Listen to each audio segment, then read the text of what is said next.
So the principle is obviously the site slopes from the top of your image down to the bottom. And what we've managed to do is to balance it out in a way that where each road is, the sites on the lower side of the road of this will be a pretty flat site.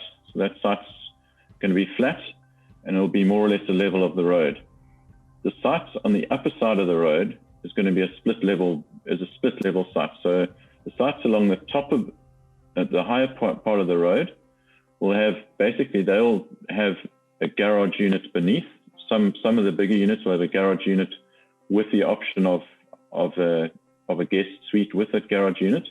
And then your main house will be above that garage. So you'll go up by 3 meters, which then allows those sites on the upper side of the road to have views over the sites on the lower side. So we balance that in terms of how the section works. So each site on the upper side will always be a split level home in terms of having a garage beneath at road level and your living space and bedrooms above that. The sites on the lower side will have a flat house, so their house will be on grade with the road. Yeah, and then John, if you just talk to, so we just take, while we still at this, the flat sites on the lower part of the road, just talk to how that works with the next row below that. And between that and the row below, there's always an 8 meter green zone, which I think it's a minimum of 8 meters. Some places it's wider, but that 8 meters works out that we're able to bank between those sites. So that flat site will always be 3.5 to 4.5 meters higher than the upper floor of the sort of split level below it. So that bank, I think there are two advantages of the bank. Obviously, the one is that you get to see over the unit. You'll always get to see over the unit in front. The other advantage is that we've given it enough space to not have to use retaining. So we're not going to see a whole lot of Loffelstein walls between these units. We're rather going to see planted banks, which I think is quite a big advantage to the way the scheme will look at the end. I spoke earlier about trying to let the nature come through a little bit, and in terms of how the architecture is being done, we're trying to keep the architecture low key as possible in terms of bringing the roofs low roof pitches, so that quite soon, hopefully, the tree tops will overtake the edges of the roofs, and you won't read that harsh line of buildings, but you'll start to read the foliage rather. And that's I think those green elements of banks will help us with that as well. Cool, thanks, John. So maybe, Steph, let's just carry on through. So if we click on a plot and run through John, module. John, I just want to ask you quickly, if you can maybe just quickly touch on the different unit types, just so guys understand when they're talking about unit type A, B, C, or D. Okay, if you want to just look through them quickly. They're basically there. If you look at so I'm just going to so go for example, with type A, there's a good example. We can see a type A next to a type B. I think that the principle is that the type A is more of a linear layout, particularly where your kitchen, lounge and dining run from top to bottom of the site. It gives you more options in terms of your sites. So that would generally fit on a narrower site. Your unit type B, that works. It's almost more of a T shape, and you'll see as that unit gets bigger options, it'll become more of a T shape, where your kitchen, dining, lounge comes off the side of the bedrooms perpendicular to them. It uses up a wider site, but what it does give you is it gives you the advantage of having a back garden and a front garden, as well as having that space lit and open on both sides. It helps you with ventilation and obviously light in that space, and gives you more garden space, but obviously it's limited in terms of the sites that it can fit on, because it needs a slightly wider site. These two that you're looking on are obviously units that would work on a flat site. So you'll see the garages at the top of the site. So your road would come in these examples. Your road would be at the top of those units. You would enter level into the garage, walk level onto your house. That garden would be level, and then if you see the dotted line at the bottom, that's where the bank would start falling down, which then puts the unit in front of you at a lower level. Okay, great.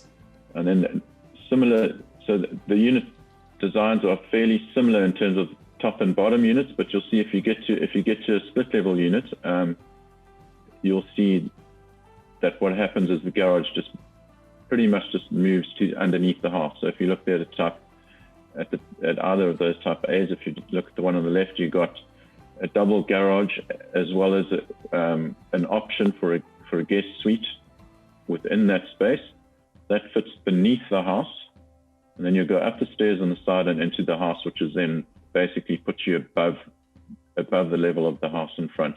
So this is what we would refer to as a split level house. One of the advantages of it is obviously because your garage is beneath the house, you end up with a little bit more garden space. Okay. Yeah, John, also, I mean, with that garden on that particular module being tucked underneath, in terms of, obviously we'll get into optional extras, but it allows you a lot more flexibility in terms of usage, whether it be staff facilities. I see one of the questions came up, are there potential domestic staff facilities on site?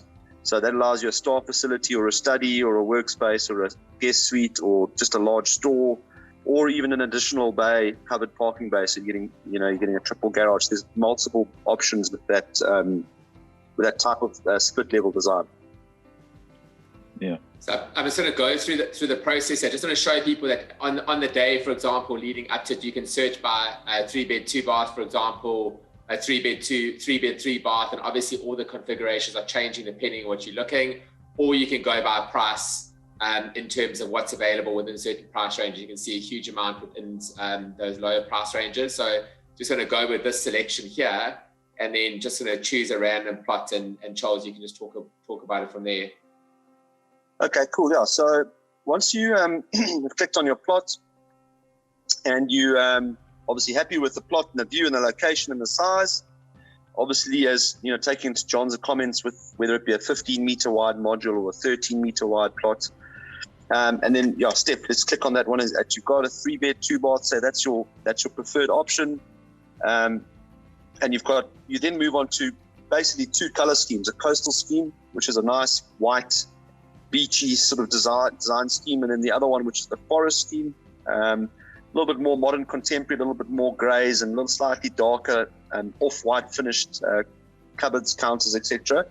So let's say we chose that. You move on to the next page, and then what this allows you, this is actually a really cool little sort of sheet where you can actually start clicking on all these optional extras. So you can click on an additional separate room, fully en suite. You can click on an additional another room, like an office spare room, which is a smaller room. So there's 2 options there, B and C. You can click on a pool as an example.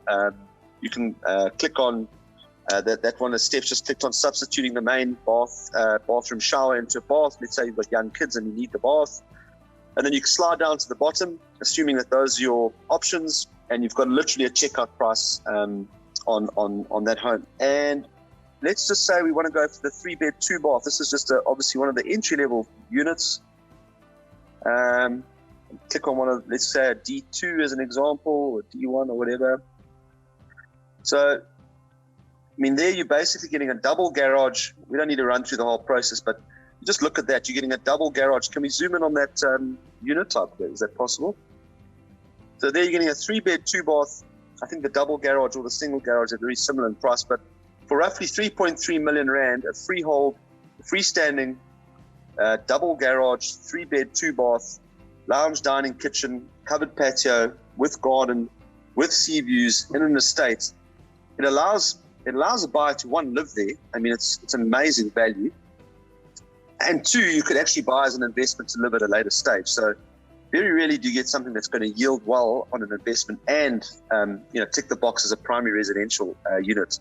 Often your primary residentials are not great investments.